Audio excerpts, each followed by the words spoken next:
Hello, everyone. This is Ian Carlin from the Empty Cup podcast. You're living in the world where traditional and modern martial arts collide, and we dissect what is left over. And on some days, we talk about this is the podcast where modern and traditional martial arts reside. And I like both of them because it's all good. I like talking about martial arts, as you know, if you're a fan, if you listen to the program.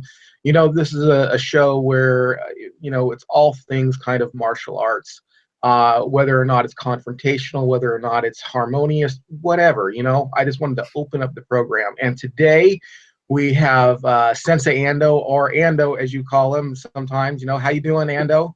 I'm top of the world. How are you, sir?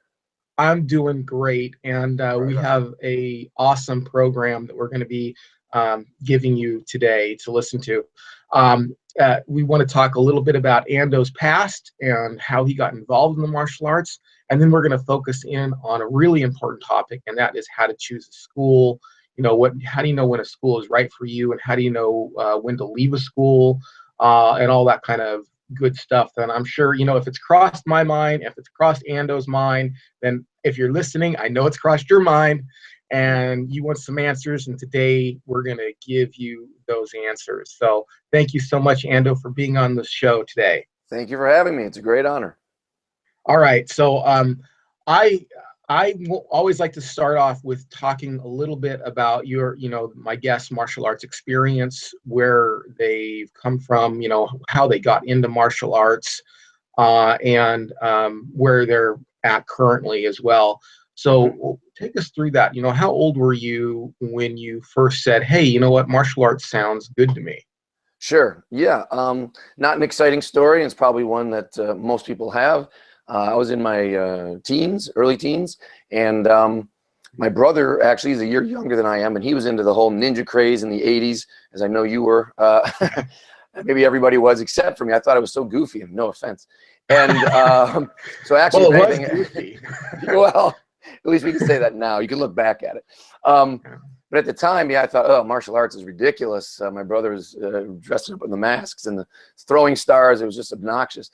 But at some point, I saw a Bruce Lee movie, like so many, and I wasn't really impressed by his techniques, actually. I didn't know one way or the other whether that was good or bad. I just loved that he had attitude. I loved that he was in great shape, and he was his own man. So I dug that vibe as a young guy. So I thought, well, I want whatever he's doing, I'm going to do that. And so, like you, I went out and found those the Fighting Method series of books and the Aikido and Taekwondo, and put up a heavy bag in my garage, just try to replicate anything I saw him doing in the books. So doing a lot of road work, and anytime I could convince a friend to come over and do some chi sao or do some kind of sparring, I was trying to get into that. And I was pretty happy. I was getting into shape. I bought myself a kung fu outfit, so I was crazy in my own way, ninjas versus kung fu monks. And then I saw Steven Seagal in Above the Law. And I don't know if he's cited very often in the same way that Bruce Lee is cited as a reason to go study martial arts, but he was for me, because like I said, I wasn't that impressed with Bruce Lee's technique, because I don't know, it just looked like kicking and punching to me. But the Steven Seagal stuff, I couldn't figure it out. I was like, what is he doing? And this is back in the day of VHS. So I was constantly trying to rewind, like, why did that guy just flip over? I don't understand. What did he do? And I knew I needed help. I knew there was more out there. I needed a teacher to reveal that stuff. And at the time, there was no Aikido in my hometown that I could find. So Buffalo, New York. And so I went out just looking for something, because I knew I needed more. And the best place I could find was a school that's still there, Kin Torah, in Buffalo, New York. Big thumbs up for them. And what was cool about them is that it was a multidiscipline school. It was a judo school that rented out time to a taekwondo program and a Japanese jiu-jitsu program. That sounds ridiculous, right? Japanese jiu-jitsu. But you know what I mean? Old school jiu-jitsu, not the Brazilian. Right. And so I signed up there because there was a taekwondo program. I recognized punching and kicking. I'd been doing that for a little while. They had some weights, so I understood that. And I said, well, I don't know what all this crazy stuff is, but I'll get in here. And about a year later, as fate would have it, an Aikido teacher actually came there, renting out space to them too. So I was able to do Taekwondo and Aikido for a few years and kind of get the best of everything, I thought. So I was very happy. And then at some point, I wanted to come out to Los Angeles. I had aspirations in the film industry and entertainment, that kind of stuff. And by that point, I'd already felt that Aikido and Taekwondo had brought me where I wanted to go, but it was limited, and I knew I wanted more than that, what they were offering. So when I came out to Los Angeles, a hotbed of martial arts, I was thrilled, and it took me. I went everywhere, just checking out classes, like we were talking about, like how to find a school and where do you invest your time and your energy and enthusiasm. And eventually, I did find a teacher in a style that I'm still with over 20 years, and I'm very happy. It was a Kung Fu style. Oh, really? What style? It's like a cousin art of Choi Li Foot. It's called Choi Li Ho Foot Hung. This is a Jimmy Woo style from here in Los Angeles. The founder's passed away now, but yeah, it kind of answered all the things that I was looking for. And it was and the class format is such that it can always be your art, because it's very freestyle and open to just experimentation and trying things, and always with a partner. So that's what I like. And then along the way, of course, I fell into BJJ. You kind of have to nowadays. So I've been doing that for about 7 years now, and I've dabbled. I know, as have you, with the Sistema, and I've trained some karate as well on the side, which is where the sensei comes from. I'm a black belt in Shotokan, and I teach at a quote unquote karate school for the last 11 years. I oversee some karate schools, children's programs.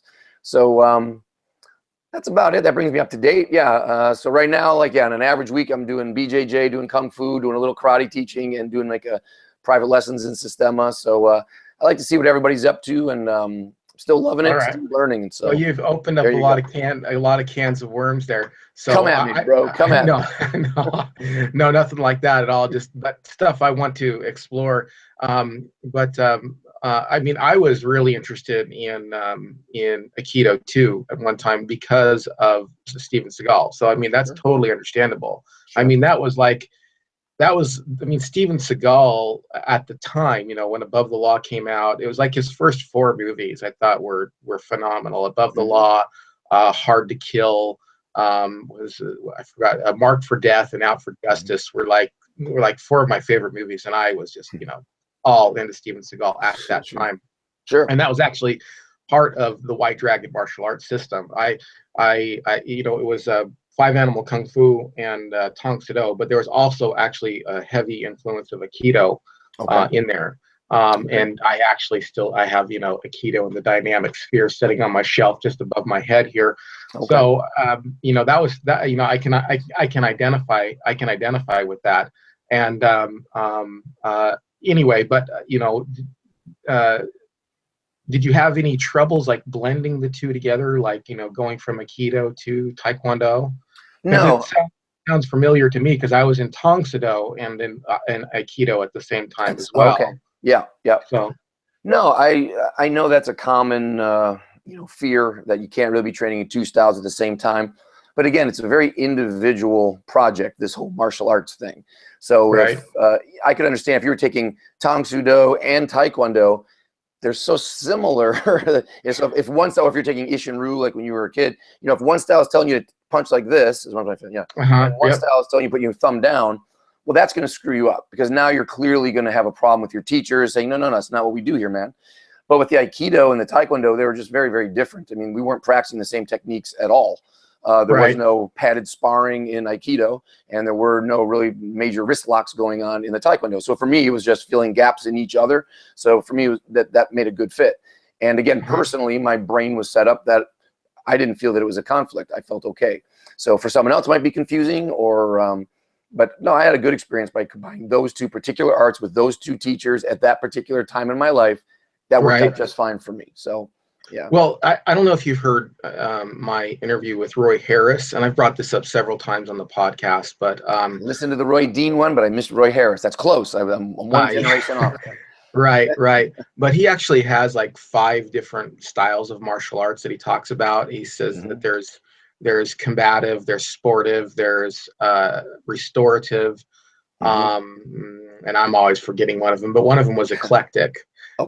And so that sounds very, it sounds like you were kind of doing what the White Dragon martial arts system was doing, but you were just kind of doing it on your own. It's just like pulling styles together and trying to explore the best of each of them. I always feel all the talk about styles always makes me a little uneasy, because ultimately, when you're out looking to start martial arts, you're not thinking, oh, I want to go out and do that style that's been handed down for 100 years, or I want to go do that style that's called this. You just have a need to empower yourself, or to feel stronger, or to feel more in control. So I really don't care about the style. I just want to be a fighter. First, you're a person, then you're a fighter. Then that fighter is starting to go to different places to get tips from different teachers and learn things about themselves through different experiences. So, you know, the whole this style versus that style, and oh, I'm blending styles. It's like, I'm not blending styles. I'm becoming a better person. I am becoming a better fighter. I don't care about the style. I just care what the style can give me. Yeah. So, you know, I mean, it's just, maybe it's just semantics, but to me, that's why I don't think too much about, oh, well, that's the kick style from Taekwondo, and now you're mixing the wrist locks from Aikido. It's like, no, I'm just fighting, man. I'm just trying to protect myself. I'm just trying to move naturally. I'm just trying to keep my body healthy. I'm just trying to have confidence when I walk into a room. That's what I'm working on. I really don't care about what style you call it. If that makes sense. Oh yeah. That totally makes sense. It totally rings true. And the idea of becoming a fighter, and I think that this has something to do with if you're a martial artist as opposed to, say, someone who just does yoga or something like that, or and that is, you know, you're saying you want to be a fighter. I mean, you're trying to defend yourself. You know what I mean? That's the idea. I mean, that's the goal in martial arts. You know, is an idea of defending yourself. You might not be thinking, oh, I want to do cage matches or something like that, but you are thinking to some degree about you know, walking home from the grocery store and being accosted by a mugger or something like that. You know what I mean? Those kind of things go through my head when I'm training, even though I train at an MMA gym, and a lot of stuff's geared towards you know, MMA. I'm still overall thinking about personal self-defense. Right. Or beyond. So, and beyond, I should say. I mean, and beyond. Because self-defense, again, if you think of yourself as a whole person, which probably most of the day you don't walk around just thinking about, well, what if I get jumped right now? Well, what if I get mugged right now? That'd be a really sad, pathetic life, right? You're a full person, which means, but if your martial arts training is only focused on what you would do if somebody grabbed your wallet, well, then you are training yourself to be a very small person. So I don't come at training just thinking about, well, what would I do if he's choking me to death tonight? What if I go outside and I get stabbed? Why would I partialize my training like that? No, every training drill is first on the bigger project of, do I feel comfortable? Am I strong? Am I scared? Am I backing down? Am I moving forward? Because those principles you can apply to every part of your life, everywhere I go. So in that sense, when people say, well, have you ever had to use your martial arts in real life? And my wise ass answer is always, yeah, I use it all the time. I'm using it right now. The way I look at you, the way I talk to you, the way I'm standing, the way I'm breathing, the way I let things affect me, or the way I try to affect other things. It's all martial arts once you make it a lifestyle. So the fetishizing of just the self-defense moves. What do you do if you're in a car? What do you do if you're rolling under a bed, hiding from an intruder, and then they're kicking you in the face? I mean, that's just crazy talk to only think about that part of martial arts or that part of your life. So yeah, to me, it's a much bigger project. I should amend that. I didn't want to come across as saying that all I ever think about, because I actually am. You know, I get all kinds of different people on the program, and you know, I get some of these people who are really heavily reality-based martial arts, and I love that stuff. I love that real heavy reality-based martial arts. I practice that a lot, but you know, I do still practice, like I said before, I practice my forms.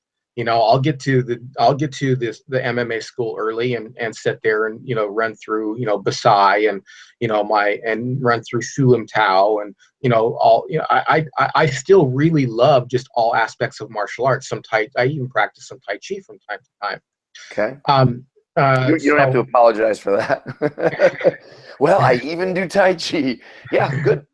Well, no, but I'm just capitalizing on what you're saying about exploring all avenues of martial arts. It isn't just, you know, narrowing it down to the fight. The only reason I brought it up, because you said, you know, I'm a fighter, and I'm thinking, you know, when I'm thinking about that, I am thinking, okay, at some point in your martial art career, you've got to think about, at least to a degree, think about how am I actually going to implement this in Oh yeah. a real life situation? Yeah, So I don't mean to, let me be really clear. The reality-based hardcore stuff is how you learn about who you are. If you're right. just doing forms, that's just like you're doing yoga. There's no relationship with another human being, therefore your self-knowledge is incredibly limited. You're only knowing about yourself, but you don't know about yourself, like Bruce Lee would say, in relation to another person. Until you get punched in the face, I mean really punched in the face, you don't know who you are. You have an idea of who you are, but it's not being tested yet. You have to prove who you are by throwing yourself into the fire and seeing if you get burned and where you get burned, and can you prevent that burn the next time and after you heal up. So I don't mean to say that martial arts training is all art and it's not just about the fighting. I'm talking about, when I say I'm a fighter, I mean, you're fighting cancer. You're fighting for your causes that you believe in. You're fighting to keep your family together. You're fighting to put food on the table. You're fighting for a happy life. And that's my whole branding. I mean, it's martial arts as a lifestyle to make people resilient, good people resilient against all the evil forces out there and all the obstacles that might be in your way between you and your goals. And I believe, as an addition to that, that the best way to learn that if you're going to do martial arts is the hardcore reality-based training. Otherwise, you're not dealing in reality. That's the whole point. I want my life to be as real as possible. I want my self-knowledge to be as real as possible. I want my measure of, like, can I control this situation or not, to be absolutely as sharp as I can. If I can measure that, I want to be as sharply precise as I can make it. And that only happens when you're under pressure and under stress. That's how you know, not when you're just in a park breathing deeply saying, I'm a martial artist. It's like, well, that's part of martial arts. Great that you're by yourself and you feel comfortable with yourself and you can breathe and align your skeleton. You feel comfortable. Great. Now go put that to the test. Now see if you can maintain your breathing and your composure when you're getting punched in the face. That's the test. And if you can, then I believe you're an enlightened or master martial artist if you can do that. I'm still working on it. Yeah, you and me both. I'll let you know when I get there. Okay, yeah, give me a postcard. You'll be the first person I call. Like, Awesome, hey, thanks. I have reached enlightenment, man. Perfect.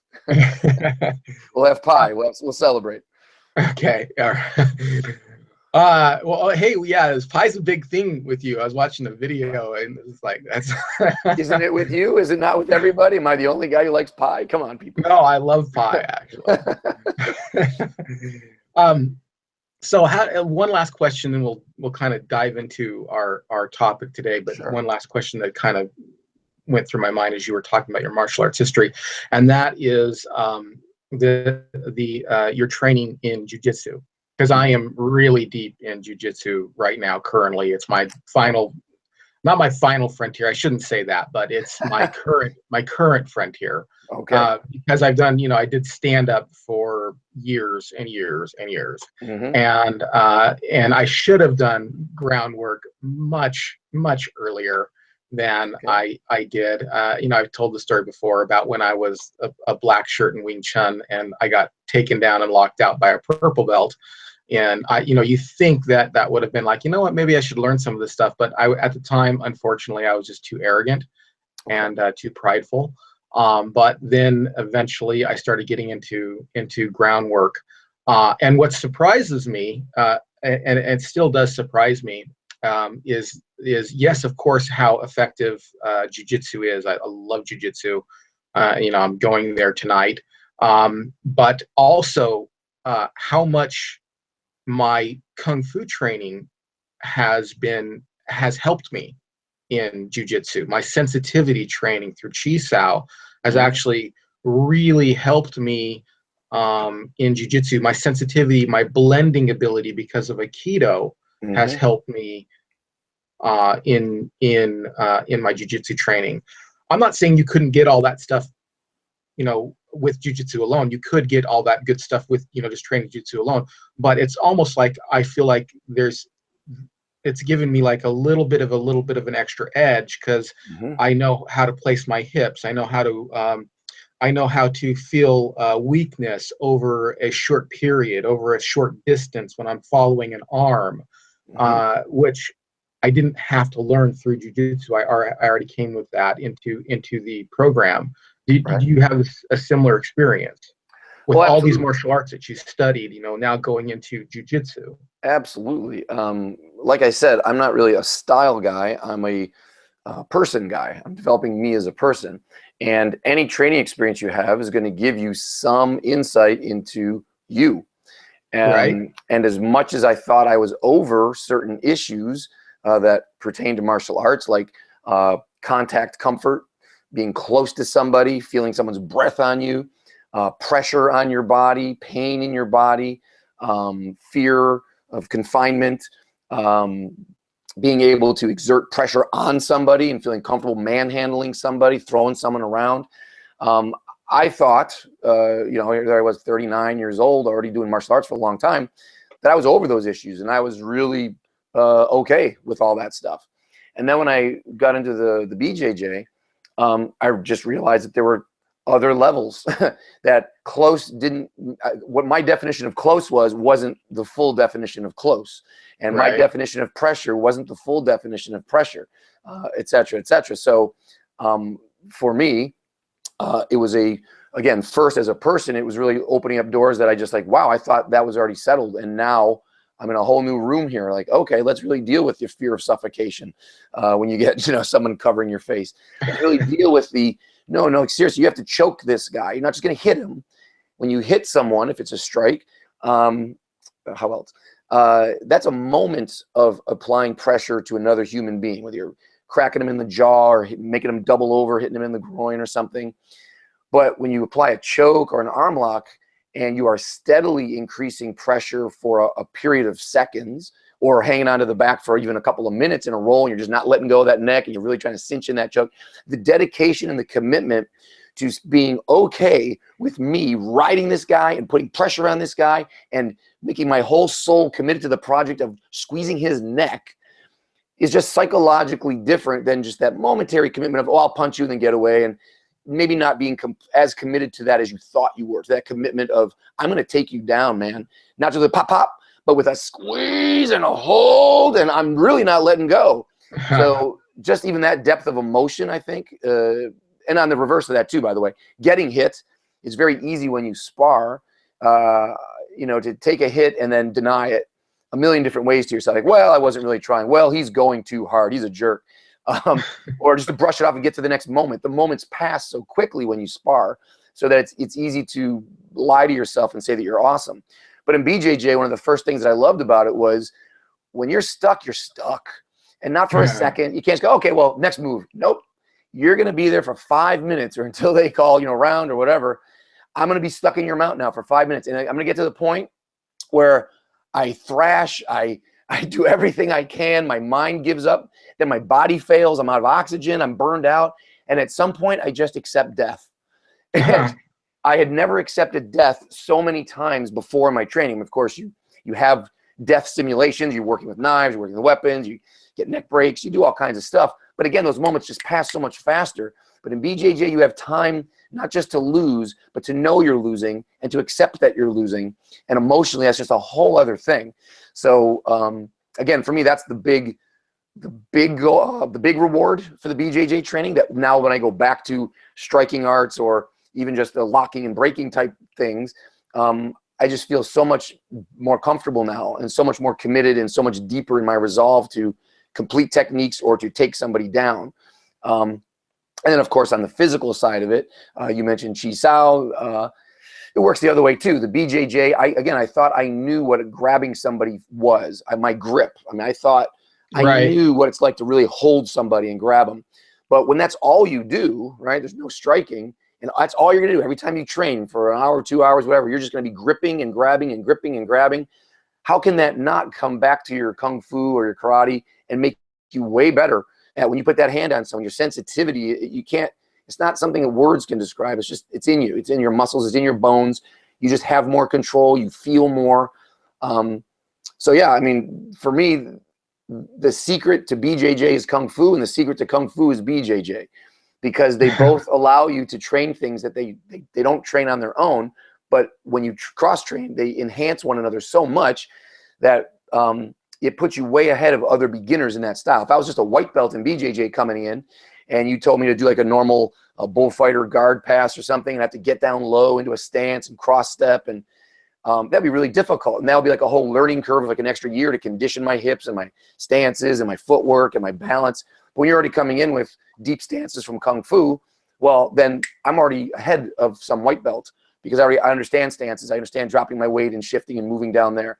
And when I go back to Kung Fu, if you're a white belt in Kung Fu who's never grabbed anybody before, but I'm coming from BJJ, and all I do is grab people, and I love that feeling of putting pressure on someone and how to structure your body so that you can exert that pressure consistently.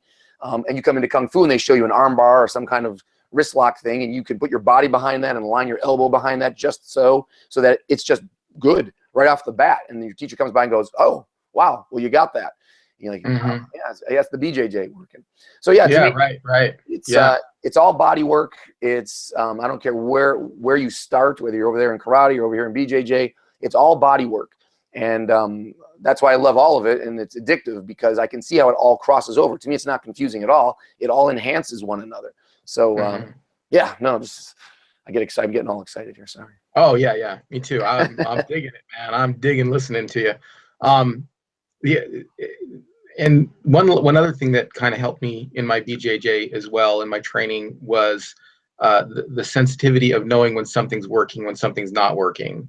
You know, one of the things that's true, whether you're a white belt in, karate, or a white belt, or, a white sash in Kung Fu, or white shirt, or whatever, however they rank it and whatever, is you often try to force moves, or a white belt in jiu-jitsu. You know, you get these people in, they're just new, they've learned one move and they're just trying to force it. But because of my martial arts training, I've learned to be able to abandon moves quickly and go on to something else. Okay. And then I've learned also to be able to hold, when I feel like it's gonna work, but I need to wait for that opportunity. So, you get this person who's who's just barely, getting experience with Chi Sao, and you're holding the line, but they don't know that that's not working. They're coming through and and you get the same thing in BJJ. They're holding your arm down, and you're like, dude, it's not working. You're just wasting your energy. That line is covered. Right. One of the things that kind of crossed over and can cross over, I'm sure, from BJJ into Kung Fu training or karate training is that mental sensitivity to go, oh, that line's covered, go to an X. And that's what I've discovered when I roll with a white belt and then I roll with a black belt. A black belt, they're not greedy. They're very loose. They're very like, oh, I'm going to go to the arm. That didn't work. I'm going to go to the neck. That didn't work. I'm going to go to a triangle. That didn't work. I'm going to go to a foot lock. And it's the same when your Chi Sao. It's like I come through, it's like my Ton Sao didn't work. Well, I'm going to go to a Bong Sao. Okay, my Bong Sao didn't work. Well, I'm going to step back and come back for the Ton Sao. I'm going to come, where if you're dealing with a white shirt or somebody who's just barely, they're always trying to dig for that move that's always covered. So that's kind of, no, I think that's super wise. Well. Yeah, no, you're onto something there. Maybe I would say that a beginner is for a beginner, the goal is to learn how to push and pull, but for an advanced student, it's knowing when to push and pull.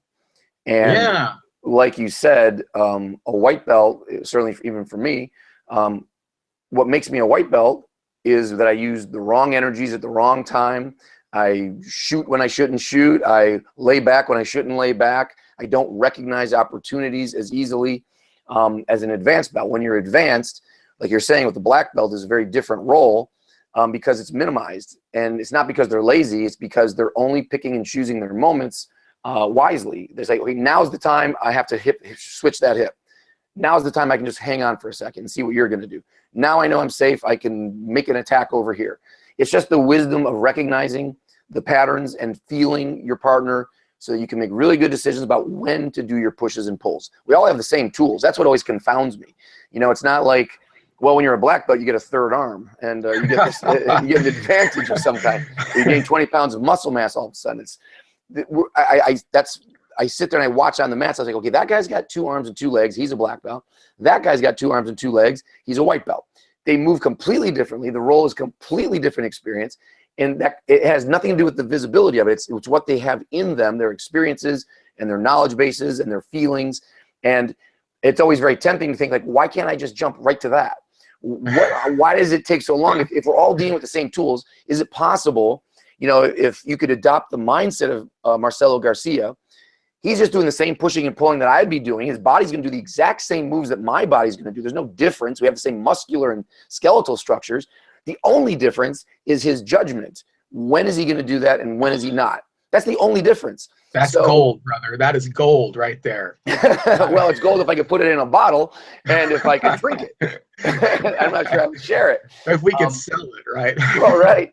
So if anything, like as people get older, you would think that the younger guy has the advantage because not only do they have the same arms and legs, but maybe they're 20 pounds heavier, they're more muscular, they're more explosive, they're more flexible. So those on paper, technically you have the advantage. But again, the gold is in the experience and the judgment. So I'm always fascinated by that. Like if you're, sometimes you can be too smart for your own good. Sometimes I envy guys who don't think much and are all feeling. But, you know, you're trying to find that sweet spot of looking at your workouts and mining them for the moments that will change your judgment, not change your physique. That to me is why I would sit in the car, and I still do after a workout, not just to go, oh, it was a good workout, let me get some Gatorade, and I replenish my body. But now I'm already letting the moments of what actually happened slip out of my head. I try to always put stuff down in my notebook right after training, like, okay, where did I get caught? Can I replay that? What happened? Where did I feel successful and why? What was going on?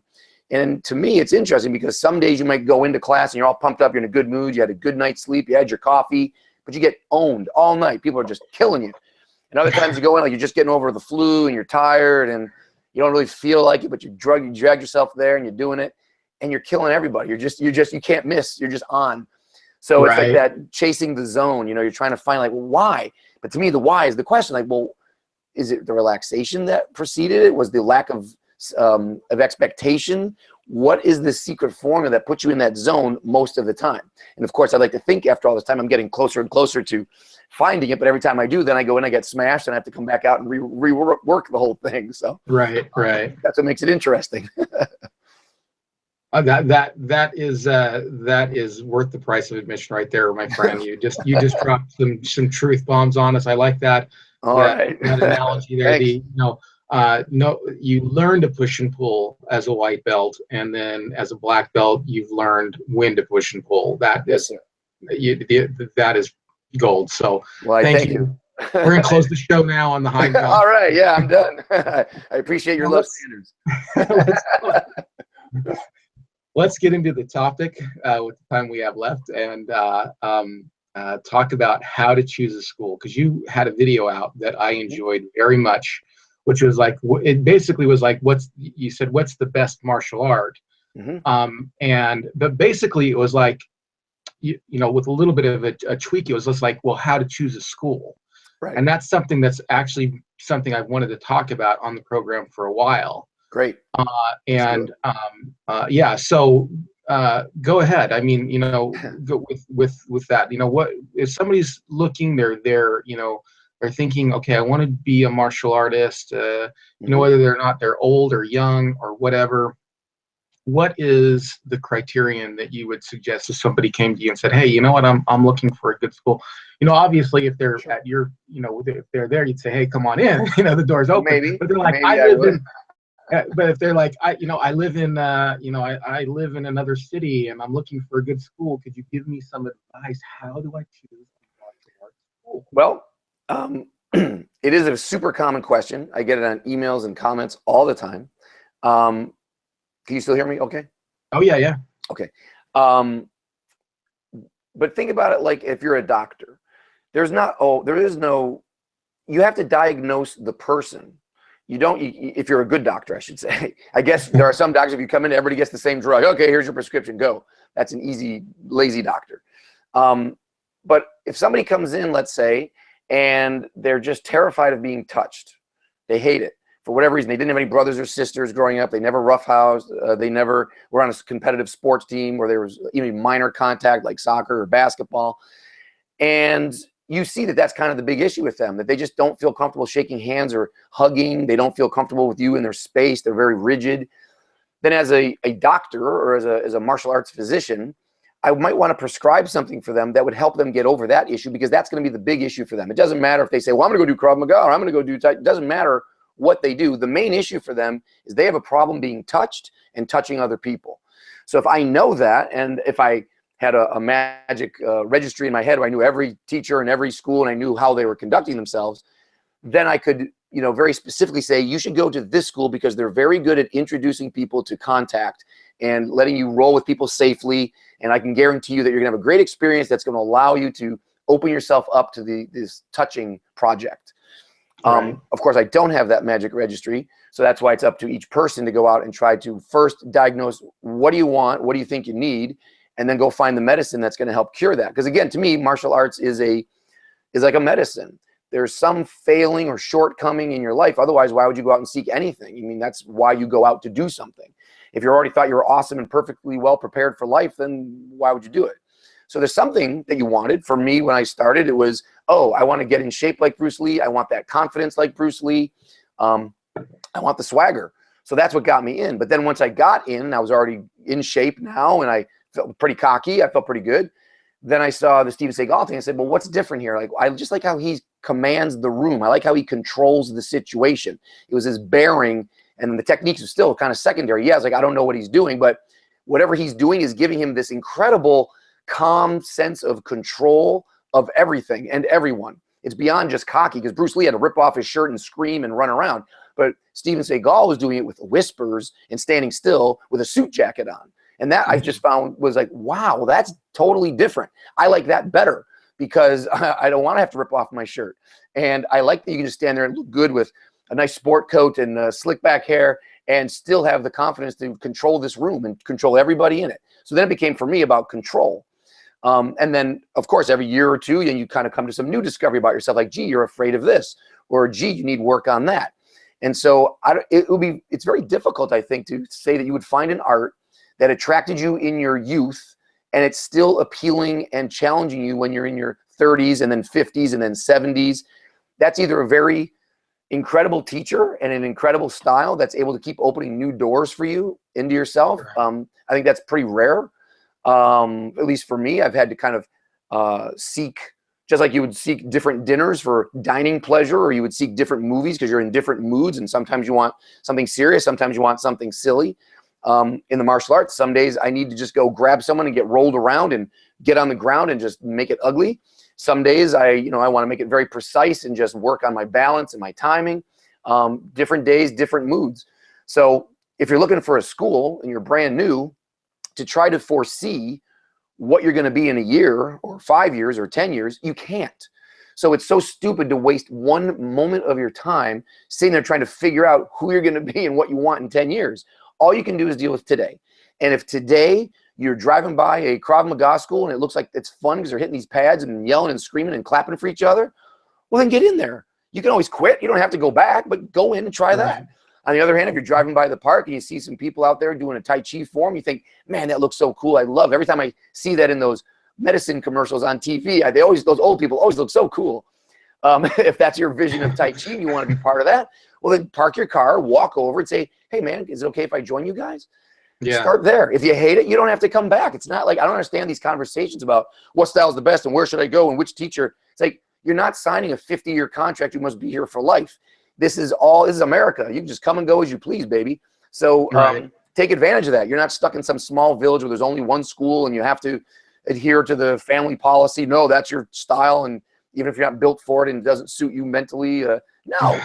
You can do anything you want. You can see any movie you want. You can eat any food you want. This is America. So just walk in someplace. If you like the vibe, stay. If you don't, then get out, because there's another one down the street, or it's something on the internet that will point you in a direction, and just go for it. And then as you change, your taste will change. Then you can change schools if you have to. That's fine. Yeah. Well, I liked one of the things you said, and that is, who are you? Are you a 50-year-old lady, or are you a 20-year-old guy? Right. What do you like? Also, that's also a big factor. Is whenever I hear this question, I was like, well, what got you interested in the first place? If what got you interested was a Steven Seagal movie, then maybe you would like Aikido. Mm-hmm. If what got you interested in martial arts was Power Rangers, maybe you'd like a Taekwondo school or something like that. And for some people, we have to, we have to understand that some people don't get that choice. I go to an MMA gym that's also has like traditional martial arts in it, and he does kids classes. Mhm. And sometimes you just grow up doing a martial arts style. That's it. Your dad did it or whatever, or that's where Right. your parents enrolled you. They thought this was going to be, better than piano lessons, or Right. something like that. Right. You're Right. gonna, we do martial arts in our family. That is a Mhm. kind of a thing. So some Right. people don't even get that choice. So I Right. always like to ask them, and maybe you could riff on this a little bit. Like, what do you like? Mhm. What Yeah. are you interested in? Yeah. Are you? Yeah. Absolutely. I mean, if it's not fun and interesting, then you won't do it. Or even if you do it, I mean, I see this all the time, and I work with a youth program, and none of the children sign up for karate classes. Not one. Parents sign them up. So Right. all day, every day, I deal with students who don't want to really be there. So you have to kind of convince them that this is worth something. And you can't appeal to them by saying, don't you want to be a black belt? No, Yeah. I'm 4 years old, dude. I don't care. Don't you want to be great at this and defend yourself from bullies? Like, dude, I'm 8. I've never been bullied. I really don't care. I heard about it in the Yeah. papers, but it's never actually happened to me. I don't care. There is no intrinsic reward for those students. And that's why you should start with, well, what do you find rewarding? Honestly, I think most goals in the beginning are superficial. I think not in a demeaning way, but just how could you know more than that? I can't sign up for, when I first signed up for an actual school and not getting out of my garage, I couldn't say, I want to start martial arts because I want to challenge my identity. I want to redefine my vision of confidence so that 30 years from now, I'm going to be able to stand in a meeting and, it's just, what are you talking about? I wanted Yeah. Right. abs. Right. I wanted abs in a sneaker. That's what I wanted. It was superficial. And so for Yeah. someone else, like, I just want to get in shape. Hey, I don't know, there's just something about it just looks like fun. As Mhm. instructors, we can't like say, oh, well, come on, that's so small-minded. Don't you understand? Blah, blah, blah. We have this lineage here and this is so spiritual. It's like, what are you talking about? Just meet them where they are and welcome them. Say, great. I remember being like you. I started and that's what I wanted to, just get in shape. So you know what? Let's just get in shape for now. But along the Right. way, they start opening up and they start seeing like, wow, this is way more than exercise. You actually made me feel something tonight. Like I felt empowered. Or I felt a little nervous or I felt scared, whatever. And as long as you're a good teacher who can guide them through that experience, then you'll be hooked. They'll be hooked just as much as you were hooked because you're still going. I'm still going. When it's done properly, you will be hooked for life because it's ultimately just a self-improvement program through the exercise of defending yourself physically. It's a beautiful thing. It should be mandatory for every human being on the planet. I mean, I don't know why it's not more valued than it is. I mean, I know I'm preaching to the choir.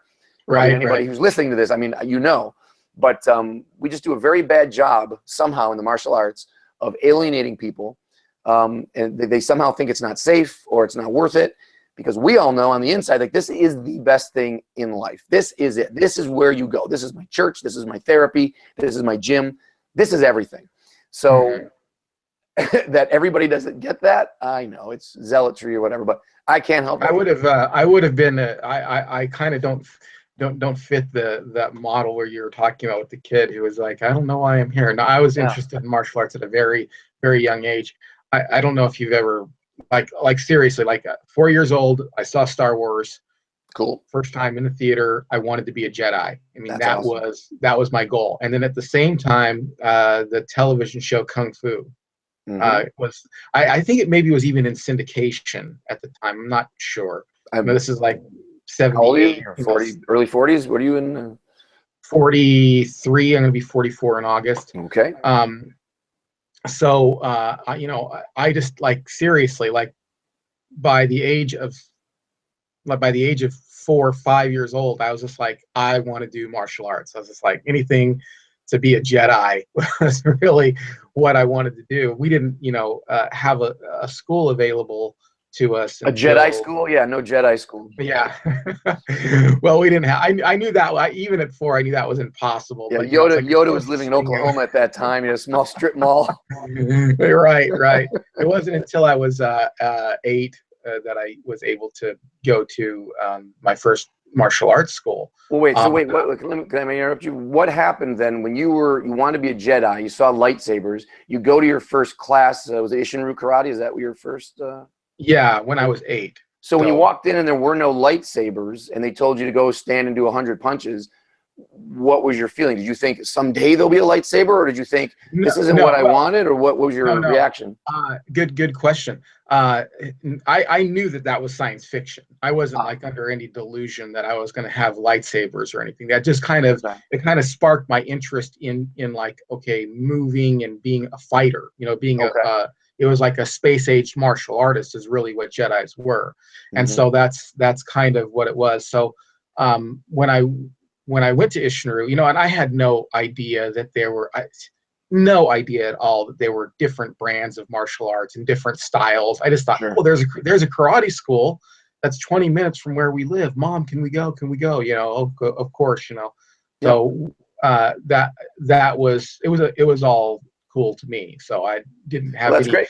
Well, I stand corrected. You were a motivated 4-year-old, 5-year-old. That's incredible. And no. Not corrected. I was just a unique individual. I was a unique individual. Yeah. So that's great. But it's always rare to find those people. You know, it's always rare to find. It is rare. And even if you wanted to take martial arts, I'm pretty sure you didn't drive to the school and sign a contract and pay the money to do it. So you had to have parents who wanted to support you being a martial artist. Right. Which is a whole other thing. I'm sure every time kids sees Kung Fu Panda, they say, I want to go take karate, but they don't. The parents go, yeah, that's cute. Last week you saw Captain Underpants, you just wanted to wear your underpants around the house. So, you know, people dismiss these things. But I'm glad that you were in a situation, whatever your family life was, that they not only heard your enthusiasm, but then supported it. That's fantastic. So that was a blessing for you, I guess. But I do know what you're talking about. You know, I mean, you know, I've run kids classes before, and most of them you have to convince that it's a valuable thing to be there. You know what I mean? So now let's draw the parallel to adults, because when you have an adult who says, again, they don't know that there are different styles, really. They don't really understand differences of approach and methodology of teaching. So you'll have people who come to class with one expectation. Secretly, maybe they don't even know what they want, but they're thinking, I just want to get in shape. But they go to a class where it's very theoretical and there's a lot of sitting around and it's a very not sweating class. So now they think, well, martial arts was a disappointment because I really didn't get in shape the way I wanted to. So they quit thinking that martial arts is no good.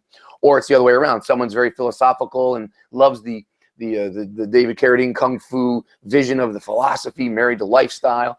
And they go into a school where it's all go, go, go, hit, hit, hit. And they're, you know, turned off. And they go, that martial arts really didn't work out for me. And then they leave. Which is why, again, if like you're a martial arts doctor, if your friend comes to you and says, I always love that Kung Fu show, I just love the spirituality of it, well, then you as a smart person shouldn't get into the business of saying, well, this style is better than that style. You should just say, well, why don't you go study with this guy down the street? He's a Kung Fu teacher who I know. He's got a degree in philosophy. He's got these, his approach is very theoretical and slow and simple to make it, to help you through the physicality parts of it.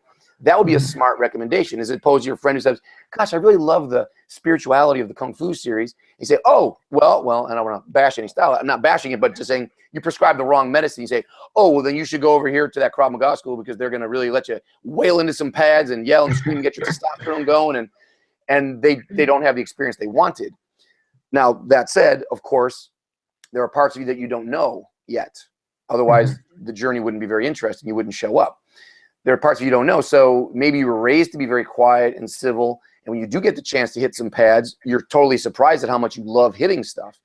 Or it's the other way around. Maybe you're always very aggressive and physical. Your whole life you've solved your problems by pushing and shoving. But then you get into a place like an Aikido maybe where they do start drawing parallels between the physical movement and the theory behind it and the philosophy behind it. And it actually does open a door for you to go, wow, I'm never leaving here because now you've made sense of something I've been struggling with my whole life, my physicality. So again, we don't know always what we want. So in the beginning, that's why it's double dumb to try to say, well, this style is good for you. And that's, I mean, just start somewhere and then you'll figure it out. You're either going to love what you're doing or you're going to hate it, or you're going to love that you discovered something new about yourself and then you're going to be double down on it. But then it might change in 5 years because you're a different person. Now you've gone through a divorce, or you know, you've had a kid, or you moved to a different part of town, or you lost a leg, something happened.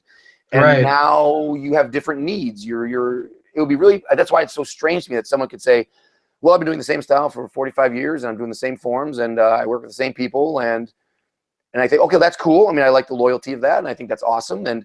But you, at the same time, you never went to another school. You never went to another seminar. You never talked to another teacher or practiced with students from another style or built a bridge to someplace else. Because it's not that you can't have a great life and be a very talented martial artist living that one track. However, there are definitely going to be parts of you that you have not explored yet.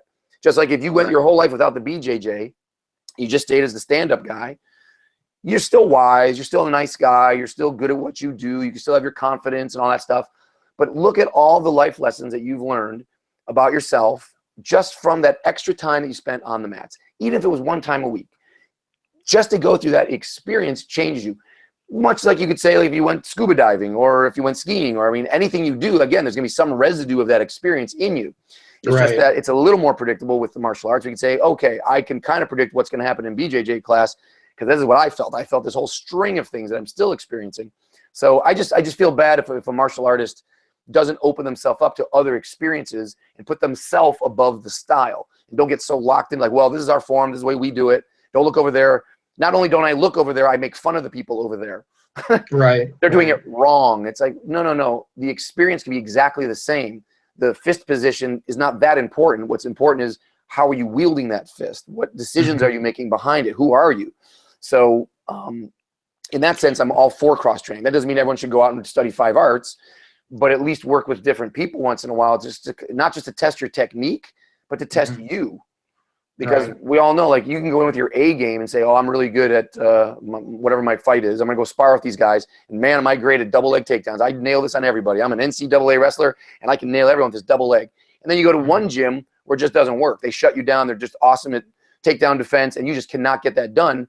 And now you're driving home either thinking, like, well, those guys are jerks. They were going too hard. I wasn't really trying. Or you're going to say, I learned something about myself today. I got really frustrated when my A game didn't work, and I didn't have a B game. Therefore, I need to take the next steps as a human being to open my mind, to be vulnerable again, to be a student again, to accept some chaos into my life, and to start again. And that to me is the most beautiful moment. It's like we all rejoice when a baby is born because we all see the potential of this baby. Like, wow, anything could happen with this life. And every time you come to these awakenings in your own life, even as an older person, where you can be a baby again, where you can tie on that white belt, where you go ask a dumb question, where you can not be the star or the teacher in the room, where you're the worst guy there. And you can smile about that like a baby. A baby doesn't criticize itself for not knowing what to do or to falling down when they walk. They just keep getting up and laughing and trying and crying sometimes, and that's part of it. And that was exactly me when I did BJJ. I'd be thrilled, like, wow, this is awesome. And then I'd go sit in my car and cry, like, oh my God, this is awful. That's what it is, right? That's what learning is, and there's a reward for it. So I just hope everyone's open to it, is my point. Yeah, and I couldn't agree more. You know, it always amazes me that the person who's like done just one style their entire life. You know, and I like what you're saying. Like, you can respect the loyalty of that. Sure. And at the same time, it's just like, you know, it's just like we're all you know, trying to do this balance. You know, on one extreme, you got the guy, and he might be a character. He might not ever even exist, but the guy who's like, yeah, I've done 20 martial arts, 2 weeks of each of them, so I'm pretty bad. Yeah, you know, that's different. And you got the one guy over on this end who's like, I've done one martial art. That's all I've ever done. This is all I've ever done. Right.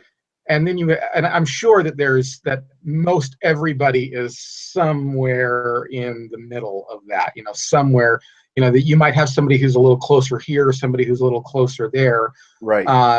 But, you know, there are people who, for me, I'm more of and just because the way I grew up with the White Dragon and then into Jeet Kune Do after that, it was just like, well, you know what, I want to learn something like that. Well, who does that the best? Go to them. There were other people who said things to me like, well, explore your own style. Explore your own style and go deep. If you have a question, it should be in your own style and go deep. And, you know, I've learned from both people. My Sifu in Wing Chun just did Wing Chun. That's it. He just did Wing Chun. And if you had like a question about something, he'd be like, okay, let's explore it. in Wing Chun. So I got some of that training, but then in JKD, it was just like, oh, you want to learn how to do that? Well, the best thing is to go to those people who do it the best and learn that.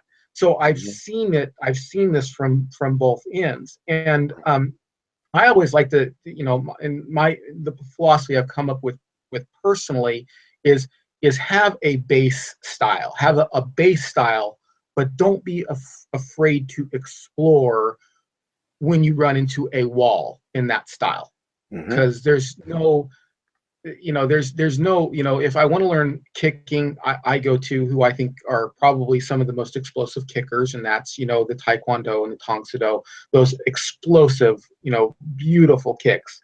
If I want to learn ground fighting, I don't want to go to a Taekwondo ground fighting seminar. I honestly, I'm not bashing that, but I'm just saying, look, we already have these people who are pretty damn good at ground fighting. I want to go to them. They kind of know what they're doing already. It's not that a Taekwondo can't be good at ground fighting. I'm not saying that. Please don't, misunderstand me. But you always get these people who, and I heard experiences in Wing Chun. Wing Chun was just like, well, we have ground fighting. You just got to understand these principles. And if you understand these principles, and then as it's like, yeah, the principles transfer over, but you know what? I don't know how to get out of an arm lock.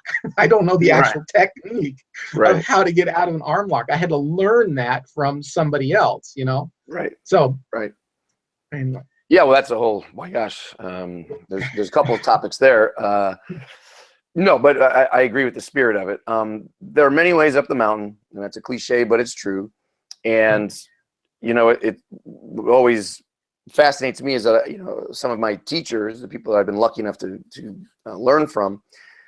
There are two in particular that I won't name, but one's on the East Coast, one's on the West Coast. So even symbolically, these guys are on the opposite ends of the spectrum.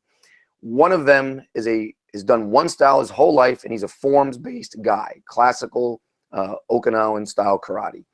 And that is his primary training tool, kata and partner practice.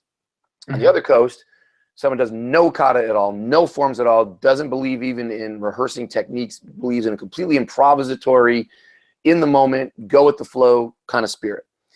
Now, what's interesting is they're both killers.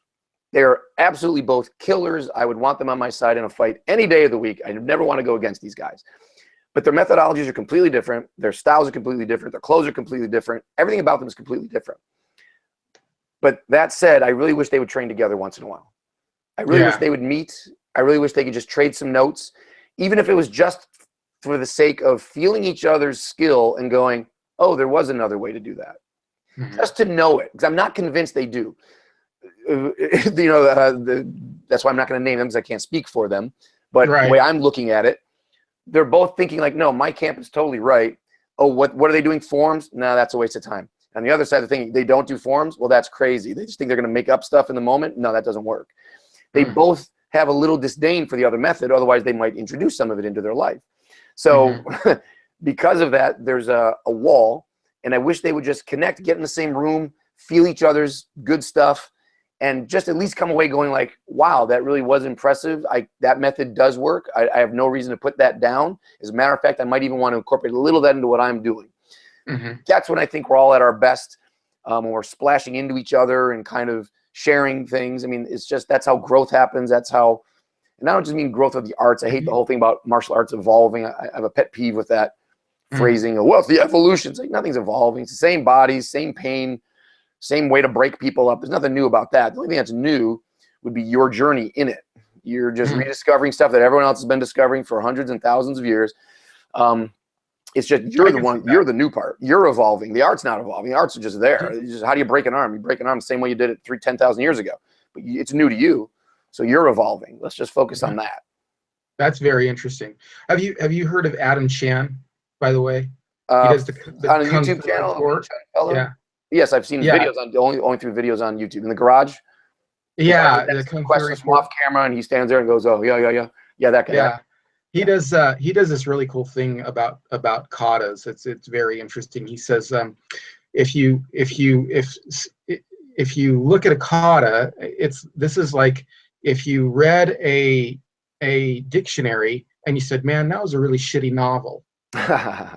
He said that's not what the dictionary's for. the dictionary is for something specific. He goes, and some people, when they learn, the idea is like if we learned another language, would be like the idea ultimately is to converse, to talk. And some people go, okay, look, let's get the dictionary out. Let's learn grammatical skills. And some people say, you know what, just go start talking.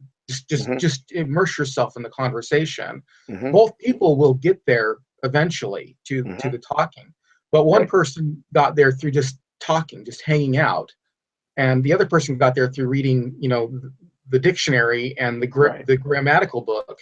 And the other person, and they both look at each other and they go, well, what do you mean just talking? You don't even know what that word means. You're an idiot. And the other person goes, what? I'm not going to get anything out of that. I get things out of the conversation. So anyway, that's a good analogy. Yeah. This is that's beautiful. Yeah, no, that's wise stuff. It's an age-old argument, right? This is training methodologies. Which way do you want to go? Do you want to start with drills or do you want to start with rolling? Which way you want to go? Or a little bit of both. And again, it's kind of a personal decision. Some people are going to thrive. I mean, like the Gracie Academy out here for BJJ down in Torrance. I mean, I'm not a member there, but my understanding is that, you don't roll until you're a blue belt. So you're all drills, that's what you're doing. You have 36 techniques or whatever it is that you learn, and you have to do that for a year. Just go over the drill. Then you get to roll. But where I train, I train under Higan Machado, and there's no if there's a curriculum, I haven't seen it.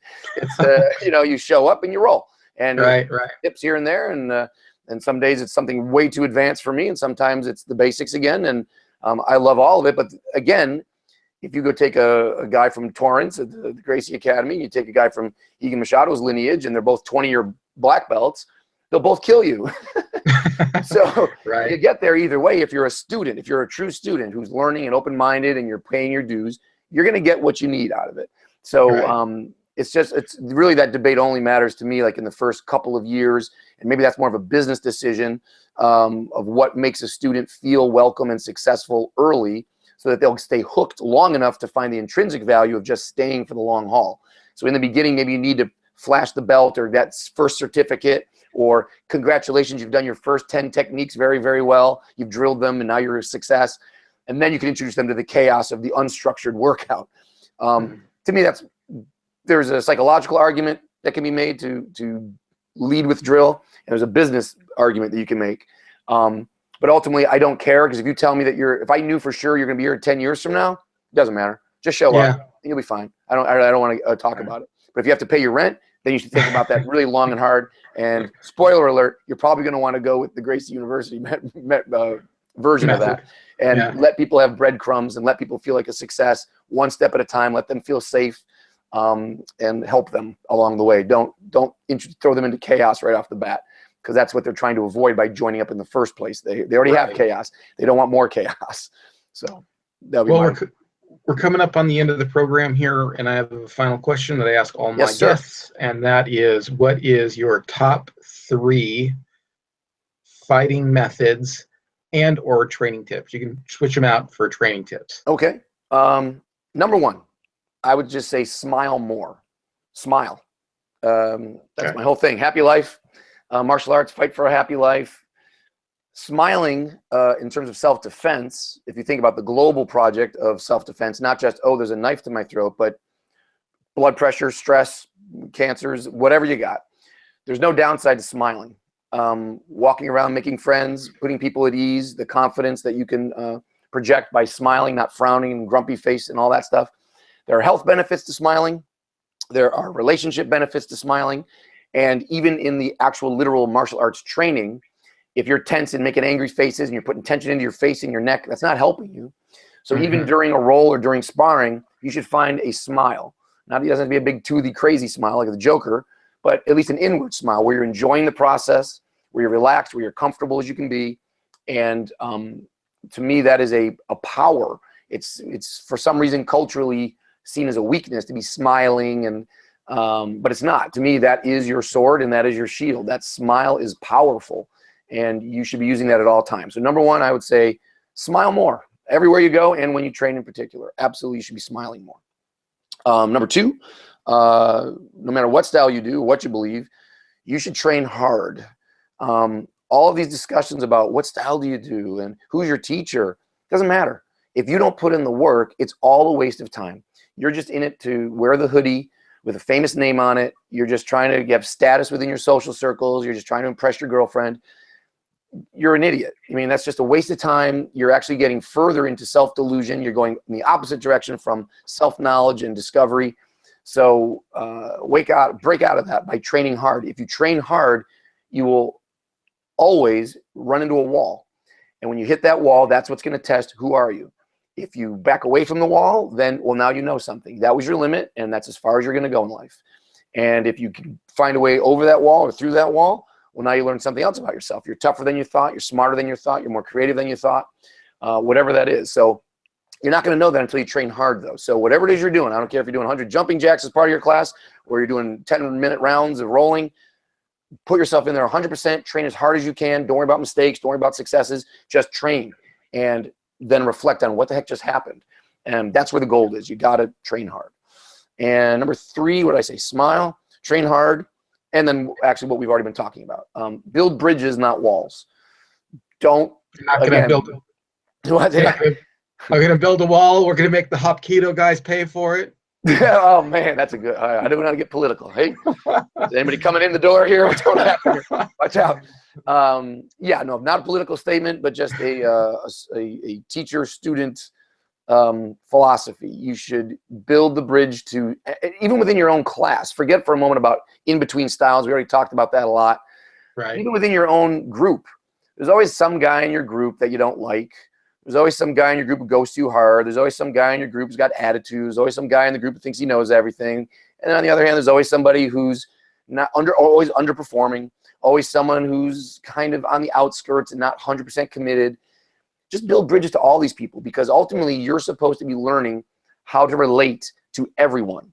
If I get attacked by the cocky guy, if I get attacked by the shy guy, if I have to help the cocky guy, if I have to help the shy guy, I'm supposed to be learning about me through everybody else. And until I put myself in a position to talk to them, work with them, roll with them, then I'm actually cheating myself.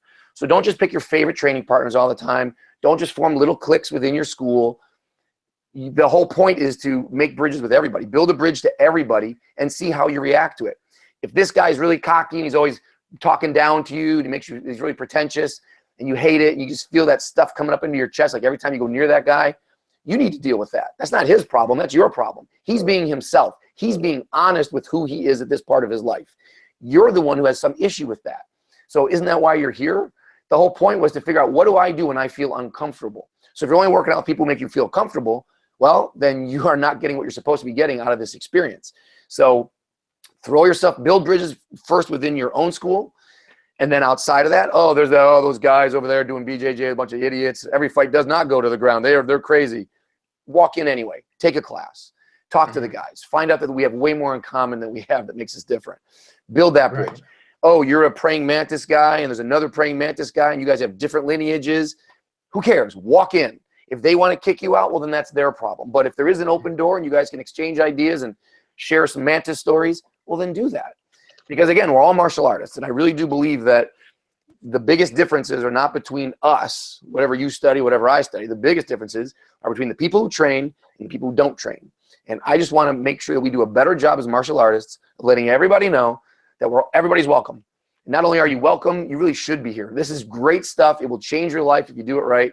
So let's all just keep building bridges. Let's be role models of open-mindedness. Let's be role models of friendliness and smiling, and let people just come to us, because there should be a line out the door of every single martial arts school in the world, but there's not. Right. So we need to fix that, and that starts inside. So build bridges within, and then let's build those bridges without, and then we've just solved all the world's problems right there.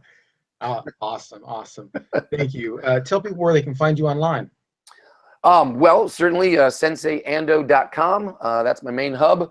Fightforahappylife.com. That's my podcast. That works. I just bought Happy Life Martial Arts, so that'll probably link up. Awesome.